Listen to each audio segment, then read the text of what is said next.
Минувшая ночь для жителей улиц Солнечного Ломоносова оказалась беспокойной. Два пожара с разрывом в 2 минуты пробудили соседей ото сна. Беспощадное пламя из окна 5-го этажа разбудил соседей дома по улице Солнечной. Сигнал о пожаре сразу поступил в службу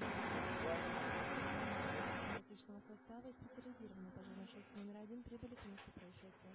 Пожарные мигом эвакуировали жителей дома. Хозяйка квартиры и ее соседи не пострадали. В квартире горели мебель, постельные принадлежности, личные вещи. Площадь составила 30 метров квадратных. Причина пожара и виновный устанавливается.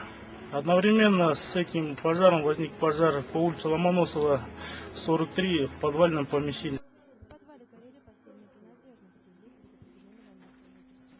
15 человек пожарные эвакуировали. 40 минут прибыли ликвидации огня. Отдел случаев по причине возникновения производства следствия. Армейская осторожно обращение с огнем. Информация подготовлена при службе Департамента противопожарной службы Восточного